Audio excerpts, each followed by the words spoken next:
Check. Yep. Lovely. Okay. Well, I'll assume that's all working then. Good afternoon. Hello. Hi. I'll just get rid of that.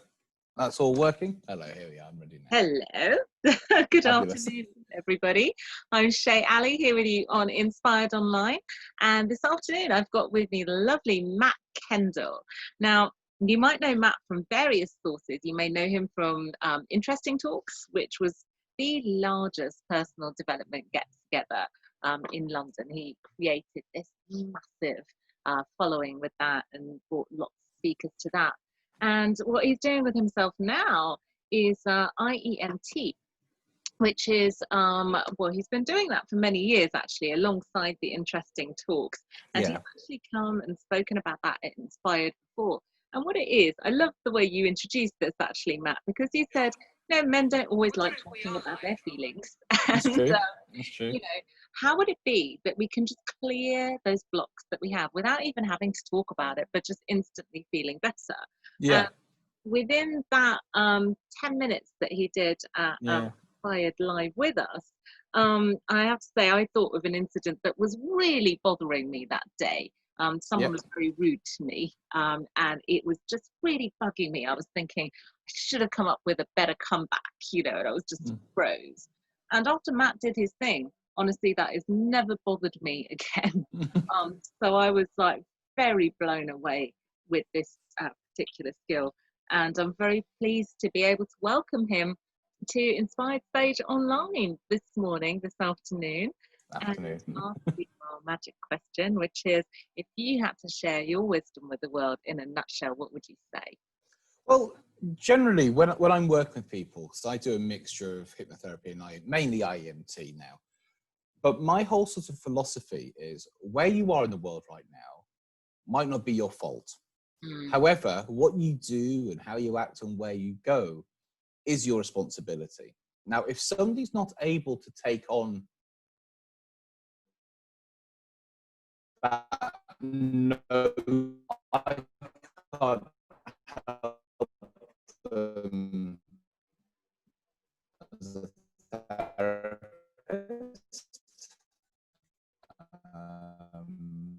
Can't help them to get any results. What they need is, I have got you frozen. I hope it's still going out okay. So what I offer is change work, and I deal with all kinds of different clients. I used to work a lot with men. I seem to be working with a lot more women at the moment recently. It's because I don't really advertise for clients. It's mainly sort of via referral and recommendation. So you work with one person, you seem to work with all their friends and, you know, so forth.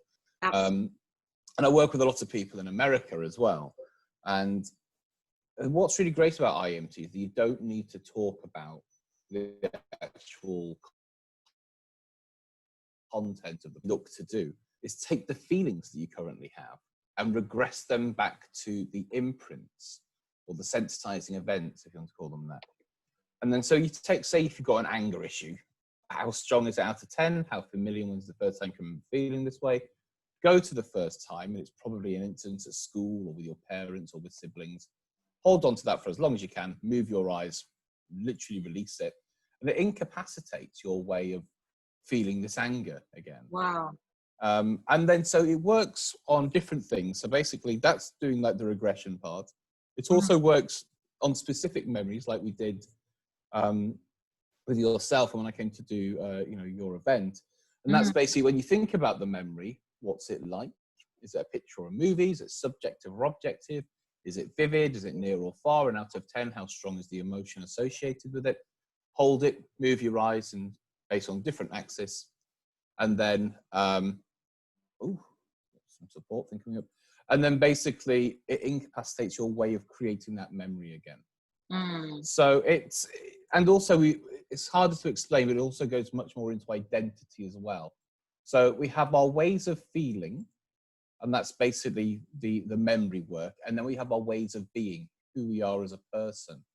And that's our identity. So we look at the I, me, self, you model, which a lot of people know, but also who we are, how we learn how to be a certain way.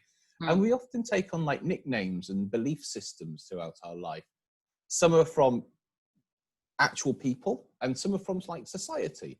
So I deal with a lot of guys who have been classed like a loser or like sleazy, not because of what they've done themselves, it's just because what they've been sort of classed as, or bachelor, they sometimes get, or what people really hate is divorcee, spinster, these kind of labels, but also can be things like being ugly or unattractive or loser or not good enough. But the thing is, you've learned how to feel this way. It didn't just happen. So basically, you've had what we call these sensitizing events, and sometimes it can be multiple events as well. And we get you back into the first time you can remember being like this. And again, a different time movement, but what we do is we update your relationship to that, to who you are today. So it brings you out of that way of being. And so that's why it's called integrative eye movement therapy or technique, because it integrates these issues and it brings you into the present. Because a lot of the problems that we have is because we are stuck in the past. So this brings you into the present without trying to be present. It just brings you out of these traumatic memories and these different sorts of issues. And basically, it's like somebody just sent me a message earlier who I was working with the other day, who split up from a partner a long time ago, still has all these negative memories and feelings and associations. And I sent her a message going, "How are you today?" She goes, "Great. It feels like my head has had a spring clean." Yay. Yeah, and that's exactly what it's like. So the kind of stuff which I really don't like is the empowerment and wanting to feel great and stuff all the time, because I just don't think it's realistic. And I think it actually sets up a very unhealthy relationship with mental health if you want to feel superior. So imagine if you have like sort of time and happiness. If we are here, if that's like 0, okay, and when you feel depressed or when you feel low, it's like if you get a ball and you push it under the surface of water, it's now desperate to shoot up, but it's not just floats up to the level, it wants to shoot up and rise, above. And that's what going to these large, big things where you walk on, do fire walks and chanting and beating your chest and affirmations and all that, it shoots you high and it makes you feel great. However, what goes up must come down. And when it tends to come down, it tends to go a little bit further down than before. So what you now need is a bigger rise.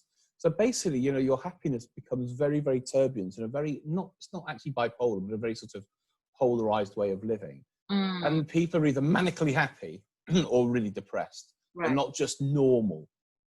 And so what IEMT does, it just incapacitates your way of feeling negative and stuff, and it just brings you to so you just have normal reactions to things rather than overreactions. And when you're like this at a normal level, you don't need to be superior or empowered, because you're just okay.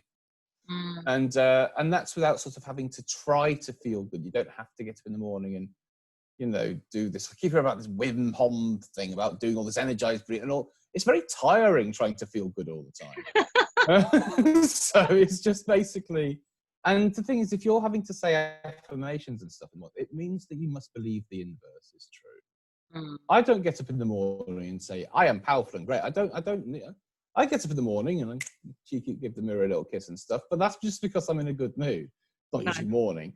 But I don't have to lie to myself, because if you're having to say that, it's basically what you're trying to escape from. And so with IEMT, if somebody has to say, "I am powerful and brave," well, what does that allow you to think, feel, and believe? What does it allow you to avoid? I'm worthless. I am ugly. Right, brilliant. I've got stuff to work on now. And so that's basically sort of how I work. So essentially, if people are feeling bad, do you know what? It's okay to feel bad as well. I think at the moment we have this sort of, you're meant to feel brilliant all the time, and if you're negative, it's seen as a very sort of bad, unhealthy thing. But it's okay to be pissed off about stuff, and I think it comes a lot with illnesses as well. If somebody gets like an illness, they're seen as a survivor or a fighter and all this. And do you know what? It's okay to be pissed off if you get a serious illness. If you lose an arm, it's okay to be angry about it. And it's like, one of my friends is a GP, and he was saying he gets all this stuff all the time. And he said he had this guy come into him recently, and his wife had divorced him a couple of months ago. And he goes, "I feel really down and stuff." He goes, "Well, if you weren't feeling bad, I'd be concerned." And I think that we get sort of frightened to feel negative feelings. And so what we do is when we start to feel negative, we can easily lose ourselves in alcohol, drugs, lots of things are available to us to self-medicate, medication, actual medication. And the thing is, it's like, so I speak with a lot of GPs and psychologists and stuff. And if you go to a GP because you feel depressed, you've self-diagnosed yourself as depressed. And what that means for some people is that you don't like your life. It's not a chemical imbalance. It's not a neurological phenomenon. It's because you don't like where you are in life. Right. And what is a GP going to do in 8 minutes? They can't do a whole lifestyle study. They can't give you therapy advice.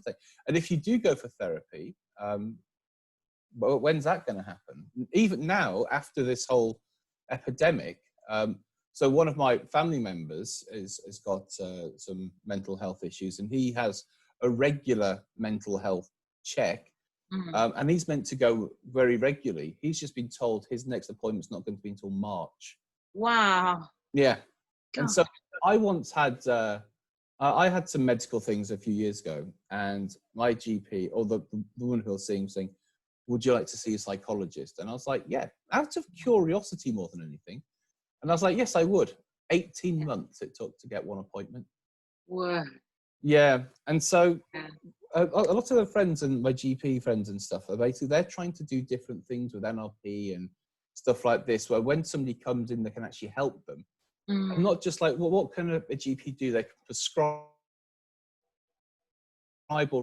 something to make you feel better, or they can refer you off to something else. That's all they can really do when you have a mental health problem. And I'm not trying to belittle the NHS at all. It's fantastic. No, they try their best. They are trying their best, but also it's quite, I know this sounds awful, but it's quite fashionable to have mental health problems at the moment. It is. It's a fashionable sort of thing to have. And I think it's great that people are talking about it, but I also think that, how do I put this? It is sort of en vogue to have mental health related problems. And that in itself is cause tests and services. And a lot of the time, these mental health problems are not things that you need pills for to feel better. It's because you're not running your life properly. And so this is what I call like learned helplessness. If just bad things happen to you all the time, you're not in control of your life. Now you've got to do what's called the locus of control. What are you in control of, and what are you not in control of? So at the moment, we have this massive pandemic, whatever it's called, epidemic of the coronavirus. Now we can't control most of what's going on. But what you can control is how much you're going out, if you're wearing masks, if you're washing your hands, if you're socially distancing. And being angry that you can't do other stuff is just wasted anger. Why are you angry that you can't go to a hotel and stuff? So my dad's awful for this, because he can't go to the pub and see his friends, and he's really angry. And I was like, but the thing is, you are in, your late 70s, and you might die if you do. So but it's not going to achieve anything. I mean, channeling that into, I can't go to the pub is not constructive. I always say the best question to ask yourself, instead of why me, is what can I do? What can I do? And I heard this from an SAS trainer guy, and I always like this sort of response. So instead of why me, why did my wife leave? Why did this? Why did I lose a leg? Why did I get this illness? The Stoic version is why not me, which I think that's more to do with acceptance. But I'm always like, but what can I do? What can I do? And then that actually changes your thought pattern to doing something, rather than just sitting there and taking it. So what can I do? What can I do? What can I do? And all you need to do is focus on the next step you need to do. It's like, I once turned up to this event that I was hosting, and as you know, when you host events, some of the managers you work with are great, some of the managers you work with are just awful, and they don't really want you there, and it's, and so I came to this event once, and the whole venue was meant to be set up with all the chairs and everything. And I got there. The manager I usually deal with isn't there. I'm dealing with some other guy who's busy and, chatting up some barmaid girl. So I get to the room, and it hasn't been set out at all. Now, for a minute, I was really annoyed. I was like, this shouldn't be like this. I'm here like every week. And I just thought, what can I do? What can I do? And I thought, what's the first thing I need to do? First thing I did was collect all the menus off the tables. And there's about 15, 20 tables, collect all the menus. What can I do next? I need to move the tables. So I moved the tables one by one. What can I do next? Arrange the seating. This is when you can have events where people sat near to each other. So I did the seating. Then what can I do? I got the microphone, I got the screen. So it took about sort of 10, 15 minutes. But instead of just being annoyed, going to get the manager, and we have this blame culture and all this cancel culture as well. So instead of blaming the manager, who probably didn't know I was there and probably didn't care, you know, I wasn't paying for the room, to be fair. You know what I mean? Some venues are like that. Yes. Yes. Instead, I thought, what can I do? So instead of being angry, I channeled that. I got the job done. We had a great event. And, you know, the next week I went there, it was set up. And so I think that if you think you have sort of mental health issues, there's lots of things you can do to work on it. I just think you shouldn't just give yourself a label. I think one of the worst things you can do is research on things. When I say I mean Google. I know lots of doctors say it's like the saddest sight they see is when somebody comes in with printouts, and they think, right, lawyers, by the way, Matt. Oh, I can imagine. But they think they've self-diagnosed themselves with something. Yeah. And I know this sounds awful, but if somebody has an issue such as anxiety or depression or something, it is your responsibility to sort it out. You don't get a special pass. It doesn't mean that you're going to get a winner's medal just for taking part. And I think, I won't get into the school system, but I do think by lack of competition that we have now, it's going to create a very non-progressive generation of people just go, well, just taking part is fair. Well, that's not. If you go for a job interview, not everyone gets a job. Only the winner's going to get the job.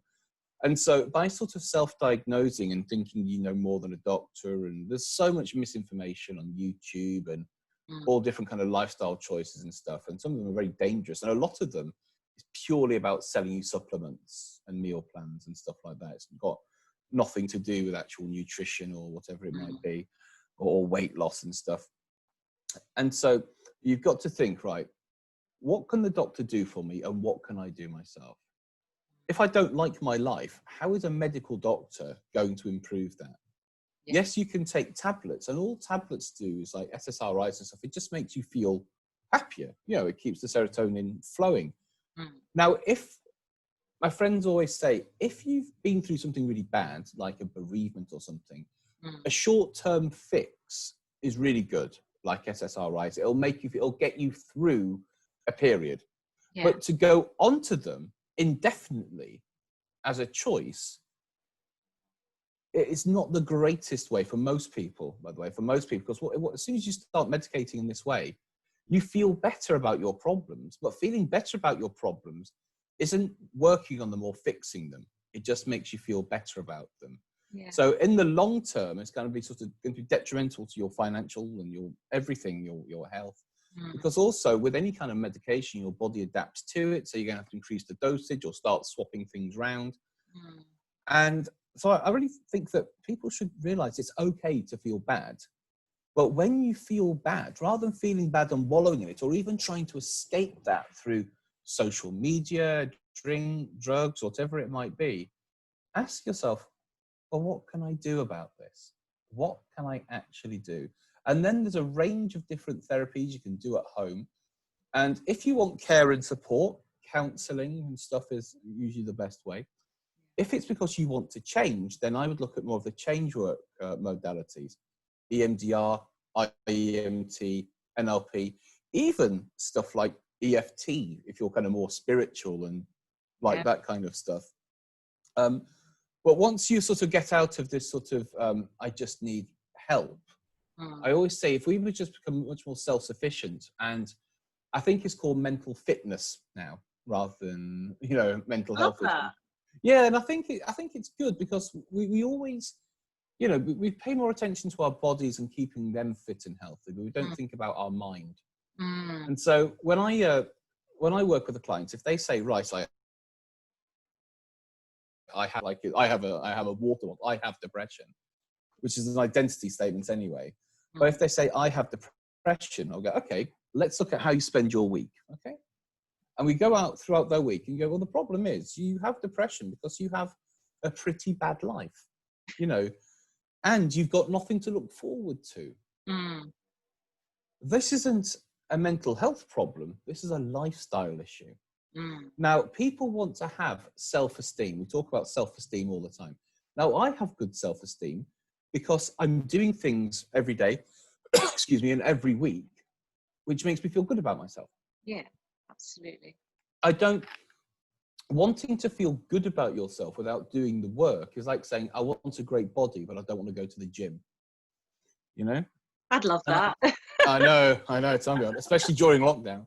But the thing is, those people who want to feel great and self-esteem, they want to take a shortcut, and they can do that because they can go on a training where they beat their chest and hug people, not anymore, and say, I am a warrior, or whatever it might be. But they haven't deserved to feel that way. And what happens, a lot of this is sort of what's not talked about in the self-development industry, but when people start to feel bad about themselves, there's a lot of cocaine and alcohol use to try and feel good again. And so I know some of these big people that you see on stage are massive cocaine addicts and stuff, but that doesn't really get talked about, you know, because they're just meant to be high on life. It's not high on life. So and I think everyone has their issues. I mean, you see that as well, you know, people get put up on a pedestal, and then you get to know them a bit more closely, and absolutely, like, you know, nobody's actually perfect. No, but the problem is Instagram.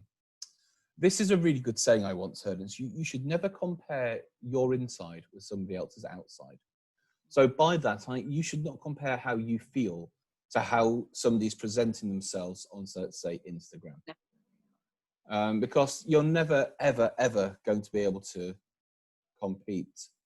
And you'll always feel terrible, because if you go on Instagram and if you see a person who's like your age, but they're living this fancy lifestyle and they look amazing, they may have taken 500 photos to take that. They may have starved themselves for 3 days. They may be in an abusive relationship, but all you see is this amazing, pretty picture with 1,000 likes and shares or comments, whatever you get on them. And with this younger generation, I've been working with a few of them, and if they don't get 1,000 likes a day on their Instagram, they feel shit about themselves.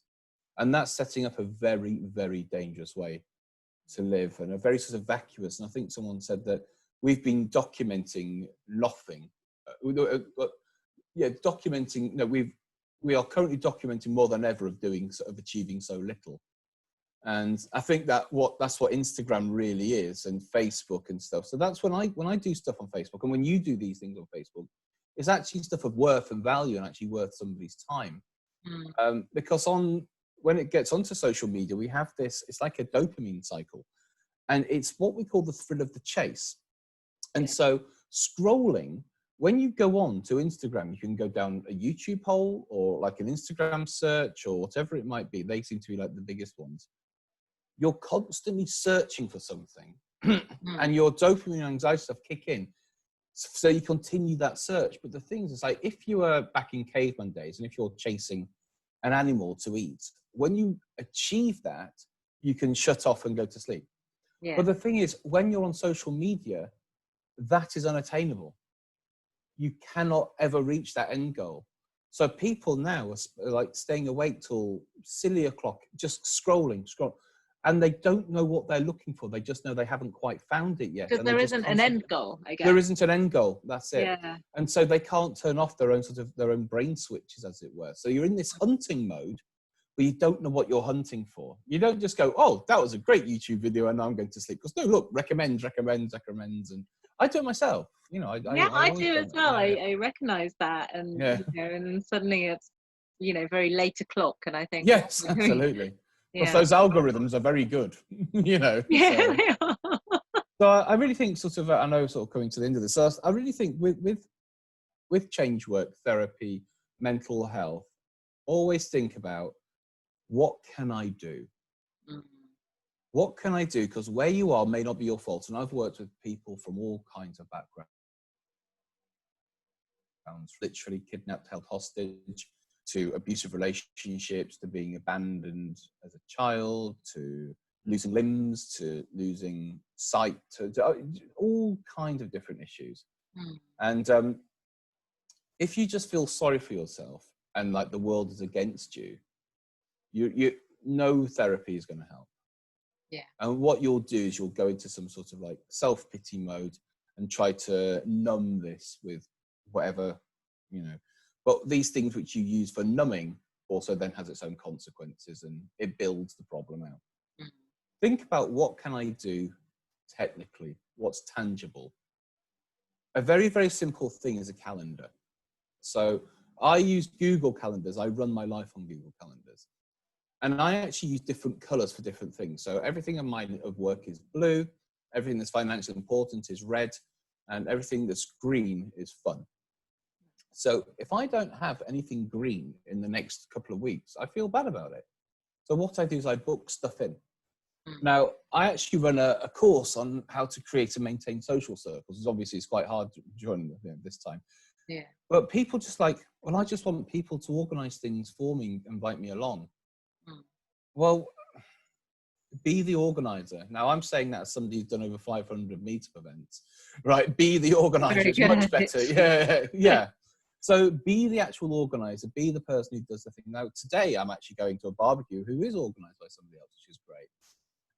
So I'm going to go there for the afternoon. Then I'm going to look after my friend's house. But then on Saturday, we're going out to the park, which I organise. And then we've got something else on Sunday. So I'm always organising things because people are flaky. So never be the one that drops out of something. Always put the effort in. And people say, but I live in London and people live far away. Yeah. Do you live in London? If you think things are far away, try speaking to somebody in Canada. And, you know, their neighbours are 40 miles away and stuff, you know. So London is big and it is hard. And that's why you've got to work harder. So if you have any sort of issue, whether it be mental or physical health, all it means is that you do need to work harder on this. And a lot of people don't like hearing that, but it is the truth. So if you suffer from depression, you're going to have to work hard to alleviate these symptoms to improve your own quality of life. Because if you don't, you're going to get worse and it's going to affect the people around you as well. And those people will not want to be around you. If you work on yourself and you've got a good life, you attract people into your life. You meet more people. So it is your choice. So you can either choose to be in a pity hole, or you can say, right, enough's enough. What can I do? Now, medication can be part of this program. I'm not trying to say medication is bad. I'm not trying to say that at all. But you've got to think about your fitness. Are you going out, getting exercise? What are you eating? If you're just eating like pizzas every day and drinking loads, then yes, you're going to feel awful. You know, and that's nothing to do with mental health. That's because you're eating loads of processed food and drinking loads, or smoking loads of weed and saying, oh, I've got no energy. You've just done a bomb, you know, so what do you expect? What are you expecting? So, and I think that if we realize we don't have to be perfect or even great, it's okay to be okay. And it's also okay to not be okay. But as long as you don't stay in that position, as long as you realize, oh, how did I get here? And now what can I do? You can actually start to minimize those pit holes along the way as well in the future. Well, Matt, it's been really fascinating. Thank you for that. You're very welcome. Before you go, I was just wanted to, well, there's a few questions that I wanted to ask you. But Yeah, okay. With the IEMT, why does it work? I know that it does work because I've seen it, you know, actually work. But Andy Austin, the guy who created it, has a really good response to this. And he just says brain stuff. So there's different theories about how it works. There's different theories. I've done a lot of research on it, and I've actually been speaking to a doctor of neuroscience, some psychologists, and some GPs, and lots of different. So there's different ways to look at it. The EMDR model is based on what we call bilateral stimulation. So that's stimulating both hemispheres of the brain to help the brain internally communicate. The left hemisphere is more responsible for time orientation, language, the here and now, the present. The right hemisphere is like emotion and a memory. So if you hold something and move the eyes, it essentially allows the brain to communicate and sort itself out over a problem. That's one model. Okay. The other thing, which I think has, and I really subscribe to that bilateral stimulation a lot because it just made sense. And then I was talking to a neuroscientist who said what she believes is happening is deconsolidation. And she came to a training weekend and she couldn't believe the effects. I did a demonstration on her and she was like, oh, Okay. And so I'm going to do an interview with her, actually. So what we think is happening is that when you're experiencing things, you have your limbic system, which is made up of multiple organs, but the main things are the hippocampus and the amygdala. Now, the amygdala is regulating of emotion and mainly fear and submodality, so that's the quality of the memory. The hippocampus is like a librarian, it's like a sorting system. It takes this memory and then puts it into your long-term memory. It takes a little while to do. Now, the more stimulus or emotional stress that's in a scenario, the better the amygdala works. However, the hippocampus gets overloaded and its function is impaired. So say that you're in a car crash, your amygdala really fires up and it's taking on everything. So some people say it's almost like being in slow motion. Yeah. And that's because imagine if you have a camera, you're increasing the frame rate. So you're just taking on everything and there's a lot of emotion. You're taking it all on. But the hippocampus isn't able to really put a date stamp on that and file it away. So it's basically, if you have a computer and you have lots of windows open, it's like the windows remain open. Yes, they get minimized, but they can be easily triggered. So what IEMT does, what I believe it does, it looks at that window, it opens it, and it closes it properly. Because when you move the eyes, we believe, now we need to do actual scanning and fMRI scanners while we do sessions to prove this. We believe that the eyes, when you move the eyes, it sends signals through the nerves to the brain, to the hippocampus, to allow it to be reprocessed. And when it gets reprocessed, it basically allows you to see it from where you are now, as opposed to what was happening. So it allows you to relive, essentially, this memory. And then the brain is trying to keep you alive. So it keeps open these memories which are a danger to you, so you can be aware of them. But the thing is, if you're in a car crash 3 years ago, that's not helping you now if you're not in a car. Or it just makes you very scared to go on the road, and that, weirdly, will often prompt the actual behavior of the car crash, the self-fulfilling prophecy. So what we do is we actually go back in, we reprocess the memory by moving the eyes, it sends the signals, the fear can then be reduced, the submodality, so that's the quality of the memory, is reduced. It then has a timestamp put on it, and it's then put into your timeline as just a normal memory.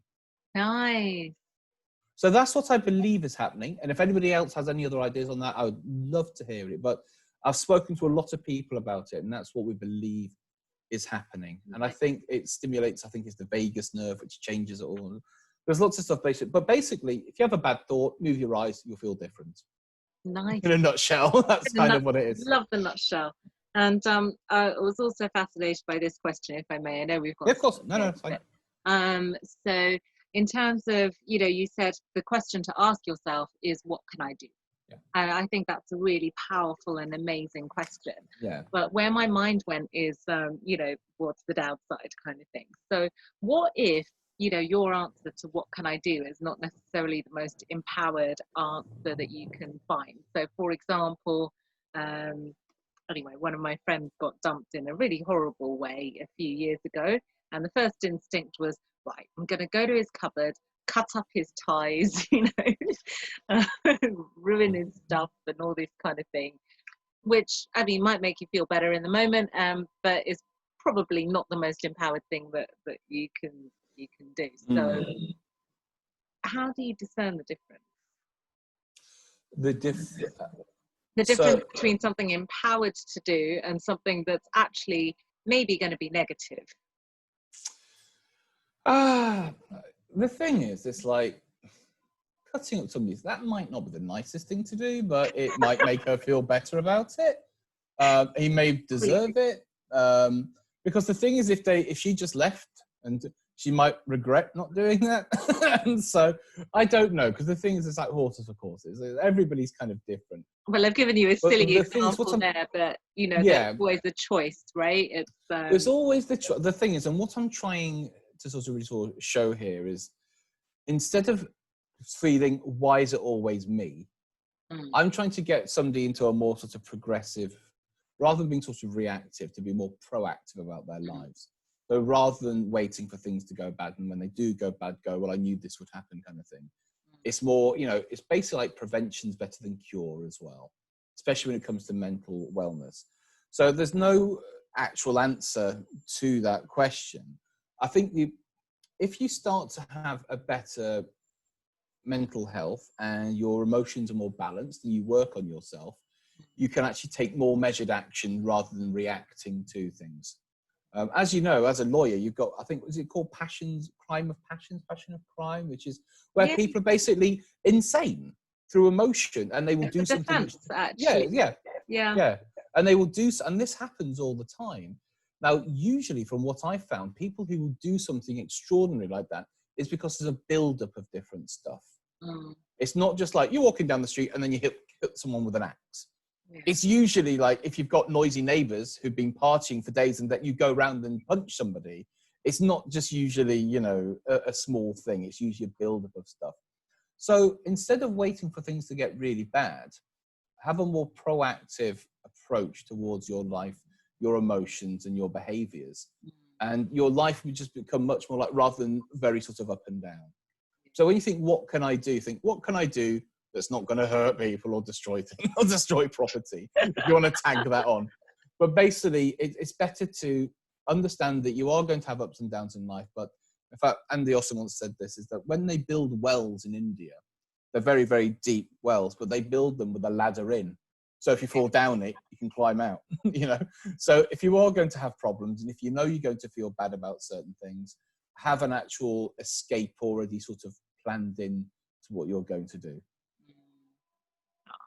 Well, thank you so much for your time today, Matt. It's been absolutely fascinating. You're very welcome. I know some people are going to want to find out more about what you do. And also I know you run these IEMT trainings as well. So where can people find out more?